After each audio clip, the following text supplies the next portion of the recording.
আমার স্বামী সরকারি চাকরি হওয়ার পরে সে আমাকে ডিভোর্স দিয়ে দেয়। সে এখন অনেক টাকার মালিক, তার বাবা মানেও অনেকে আছে। 10 বছর আগে বিয়ে হয়েছিল আমাদের। আমি যখন এইচএসসি পাস করি তখন আমরা দুইজন বাড়ি থেকে পালিয়ে যেয়ে বিয়ে করি। আমার বাবা মা অনেক ধনী পরিবারের সন্তান আমি, কিন্তু আমার শ্বশুরবাড়ি অনেক গরিব। আমার শ্বশুর দিনমজুর ছিলেন, মানুষের বাড়িতে কাজ না করলে ভাত হতো না। যেহেতু আমরা ভালোবেসে বিয়ে করেছিলাম, ঢাকা শহরে এসে আমরা দুইজনই গার্মেন্টসে চাকরি নেই। আমারও অনেক স্বপ্ন, লেখাপড়া করবো, আমার সোসাইটি অনেক বড়, আমাদের পরিবারে কেউ নাই মূর্খ। আর আমি এই বয়সে বিয়ে করেছি। আমার বড় বোনেরও এখনও বিয়ে হয়নি, আমার বড় বোন মাস্টার্স পড়তেছে, আর আমি ছোট বোন হয়ে পালিয়ে এসেছি। আমার স্বামীর অনেক স্বপ্ন, সে বড় হবে। আমার নিজের স্বপ্ন বাদ দিয়ে আমার স্বামীকে গার্মেন্টসে চাকরি করে আমি লেখাপড়া করাই, সেও চাকরি করে। ছোট্ট একটা রুম নিয়ে চকি ফেলে চকির নিচে থাকি, যেখানে আমাদের বাড়িতে মানুষ কাজ করে, সেখানে আমি গার্মেন্টসে চাকরি করি। সকাল 8টার সময় যাই, রাত 12টার সময় আসি। কত বকাবাজি, সুপারভাইজার লাইন শিপরা বকাবাজি করে, এইভাবেই দিন কাটতেছে। আমার স্বামী চাকরি করে এনে সব টাকা আমার স্বামীর হাতে তুলে দিতাম, কারণ ঢাকা শহরে থাকা, লেখাপড়া ব্যয়বহুল। আমার লেখাপড়া আমি করতে পারিনি।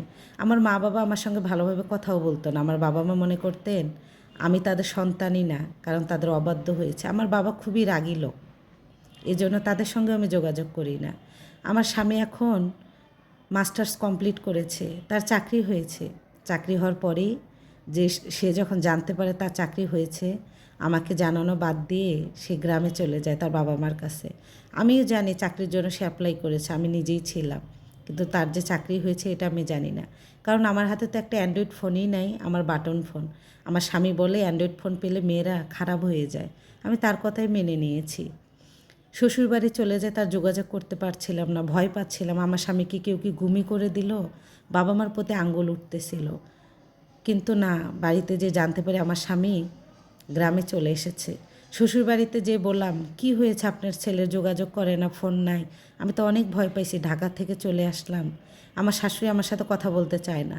তারপর বললাম, আম্মা কী হয়েছে বলেন। তখন আমার শাশুড়ি বলে, তোমাকে তো ডিভোর্স দিছে, তুমি জানো না? কাগজ যায় নাই, তোমার কাছে কাগজ যাবে, এ বাড়ি থেকে বের হয়ে যাও।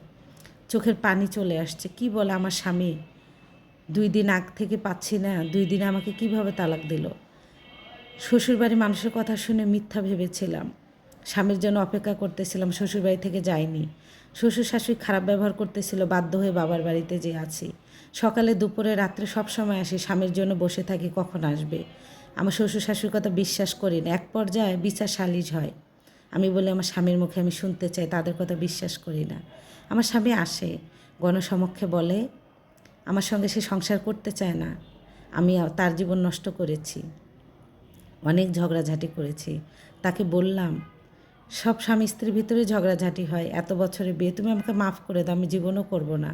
তার পা জড়িয়ে ধরে বলেছিলাম, আমি তোমাকে ছাড়া বাঁচবো না, তুমি এমন করো না, তুমি জানো আমি তোমাকে ছাড়া থাকতে পারি না। সে বলে আমি মূর্খ, আমি একটা এসএসসি পাস মেয়ে, সে মাস্টার্স কমপ্লিট করেছে, তার ব্যাংকে জব হয়েছে, আমার সঙ্গে যায় না, আমি আনকালচার, আমি কালো, আমি ভালোভাবে ইংলিশও বলতে পারি না। সে লজ্জা পায় আমাকে নিয়ে ঘুরতে। তখন কান্না করে বলেছিলাম, তুমি যেভাবে চাও আমি সেভাবে নিজেকে গড়ব, কিন্তু না, সে আমার সঙ্গে সংসার করবে না। তখন এটার আগে আমি বলেছিলাম, আমার স্বপ্ন মাটি করে আমি তোমাকে লেখাপড়া শিখিয়েছি গার্মেন্টসে চাকরি করে। সে তখন বলেছে, কয় লাখ টাকা দিয়েছো, সব পরিশোধ করে দেবো, আমার 1 মাসের বেতন। তখন আর যে আমার সঙ্গে সংসার করতে চায় না, জোর করে করা যায় না। আমি বলেছি কিছুই লাগবে না, তোমাকে আমি মুক্তি দিয়ে দিলাম। এখন আমি গার্মেন্টসে চাকরি করি 2 বছর। আমার স্বামীর সঙ্গে ডিভোর্স হয়েছে। আমি এখনও বিয়ে করি না, আমার করাও ইচ্ছা নাই। 10 বছরের ভিতরে আমি কোনো দিন সন্তানও নিইনি, কারণ আমার স্বামীর লেখাপড়া হবে না, না হলে খরচ বেড়ে যাবে। শুনেছি সে বিয়ে করেছে, রিসেন্ট তার নাকি সে বউ তালাক দিয়ে দিয়েছে, কারণ তার নাকি শারীরিক সমস্যা হয়েছে। তার অনেক টাকার মালিক, 2টা বাড়ি করেছে আমাদের যশোর শহরে, কিন্তু তার স্ত্রী নাই। আমার বাবার কানে নাকি অন্য মানুষদের খবর দিয়েছে সে আবার আমাকে নিতে চায়, না আমি আর যেতে চাই না। যে আমাকে ছোট থেকে বড় হয়ে ভুলে গিয়েছে, তার সাথে কি আদৌ সংসার করা যায়?